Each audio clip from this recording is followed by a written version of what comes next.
Pero las disputas sobre poder regional no eran tan destructivas como el enfrentamiento entre los comunistas y sus rivales. En esta reunión, en marzo de 1937, José Díaz, secretario general del Partido Comunista, preguntó: ¿quiénes son los enemigos de la República? Y los identificó como los fascistas, los incontrolados y los trotskistas. Esta era la línea stalinista. En la Unión Soviética, los incontrolados, los anarquistas, ya habían sido eliminados. La Guerra Civil Española coincidió con la depuración de los rivales políticos de Stalin. León Trotsky había sido enviado al exilio en 1929. Bolcheviques veteranos como Sisoviev y Kamenev, que aparecen juntos en esta foto de un funeral, fueron ejecutados en 1936. Para los stalinistas, trotskistas eran todos los marxistas independientes que desafiaban el poder de Moscú. Los comunistas en el resto de Europa justificaban esta actitud. Trotsky era calificado de agente nazi. Bill Bailey era un comunista norteamericano que combatía en las brigadas internacionales. Habíamos visto que Stalin intentaba defender el país ante los enemigos y por eso estaba realizando esas purgas de personas a las que creíamos enemigos del pueblo ruso y por lo tanto de toda la clase obrera. Más adelante se demostró que estaba equivocado, que solo era un paranoico. Esta gente a la que purgaba había luchado por el gran ideal socialista. Pasaron penas y sufrimientos para crear esa sociedad y acabaron muriendo como perros.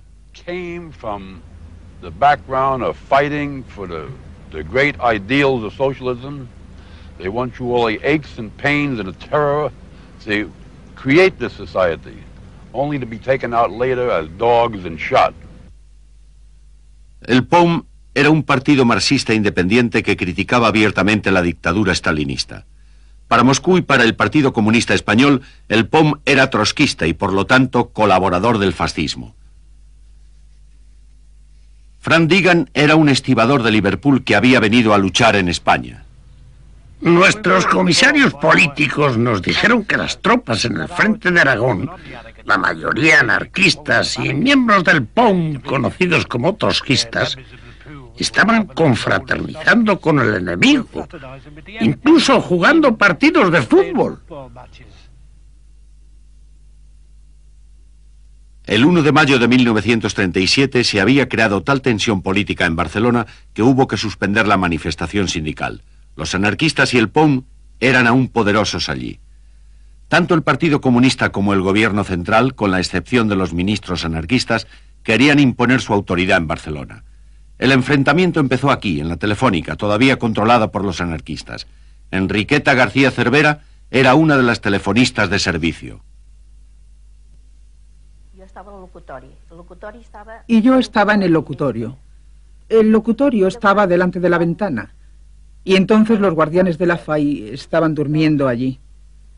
Y de pronto a las 3 vi 2 o 3 camiones de guardias de asalto que con una rapidez extraordinaria entraban dentro de la Telefónica y que se quedaban unos a la derecha y otros a la izquierda.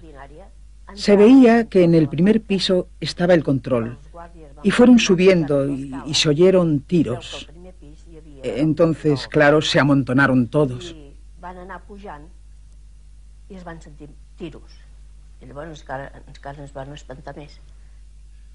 Era el desafío que los anarquistas esperaban. Levantaron barricadas en toda la ciudad y empezaron los tiroteos. En el frente de Aragón, algunas unidades anarquistas iniciaron el regreso hacia Barcelona. El anarquista Juan Manuel Molina era subsecretario de Defensa en Cataluña. La Consejería de Defensa llamo a todos la tercera sección me llama a todos los jefes y comisarios de todas las divisiones de los frentes, hablo con ellos, les digo que estén tranquilos, que aseguren los frentes, que no pasa nada en Barcelona, que nos bastamos y nos sobrábamos. Los anarquistas eran prácticamente dueños de la ciudad. El gobierno aún no había enviado refuerzos. Y efectivamente, en Barcelona pues éramos igual dueños de la situación.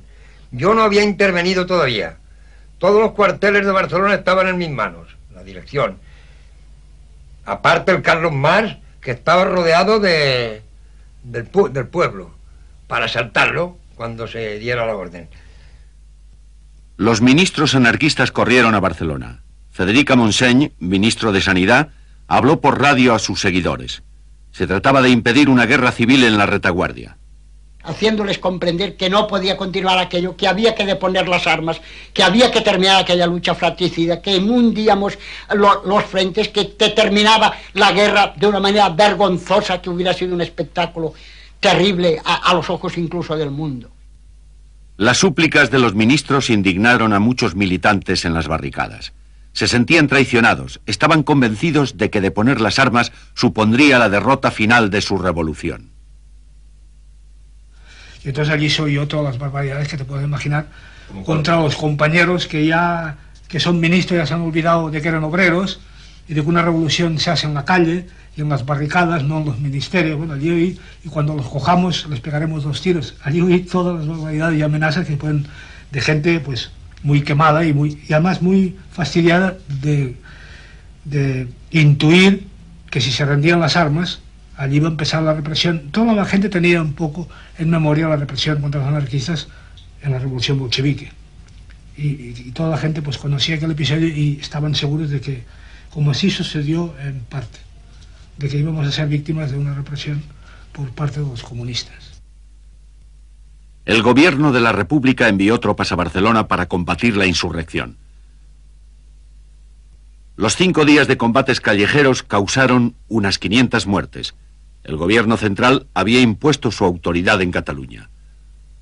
Para muchos anarquistas era la derrota final. Es verdad que en eso se pierde la guerra, se pierde la revolución y se pierden todas las esperanzas que había depositado el pueblo español en la transformación, en los sucesos de mayo. Los sucesos de mayo provocaron también la caída de Largo Caballero, el primer ministro de la República. El antiguo aliado de los comunistas se había convertido en un político demasiado independiente y tolerante para los disidentes. Fue reemplazado por Juan Negrín, otro socialista, pero más pragmático y autoritario que Largo Caballero. Los anarquistas habían quedado anulados en Cataluña. Ahora los comunistas podían ocuparse de sus otros rivales, los del POUM, que habían luchado junto a los anarquistas en los sucesos de mayo. En junio de 1937 el POUM fue declarado ilegal y se ordenó la detención de sus dirigentes. El primero en ser detenido fue el secretario general, Andrés Nin. Julián Gorkin estaba en el mismo edificio cuando llegó la policía. 1 minuto o minuto y medio después subió otro miembro del comité ejecutivo, Adroer, Gironella, a decirme que había llegado la policía para detenernos, que se llevaban a Andrés Nin. ¿Verdad? Yo me asomé incluso al balcón y vi salir tranquilamente a Andrés Nin en medio de los policías. ¿Verdad? Nunca hubiera creído que no volvería a verle y la tragedia terrible que se estaba preparando para la muerte de Andrés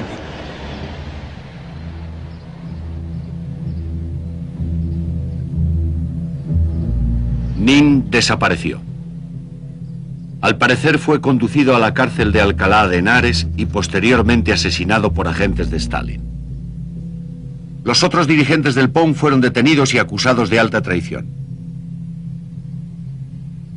La revolución quedó frenada. El terror revolucionario fue reemplazado por una represión policial sistemática y controlada en gran medida por los comunistas. Este documental de propaganda nacionalista, realizado al final de la guerra, muestra celdas de tortura instaladas en un convento barcelonés. El frío, las descargas eléctricas y las últimas técnicas de desorientación fueron utilizadas no solamente contra los espías nacionalistas, sino también contra los disidentes de izquierdas que no aceptaban la nueva disciplina republicana.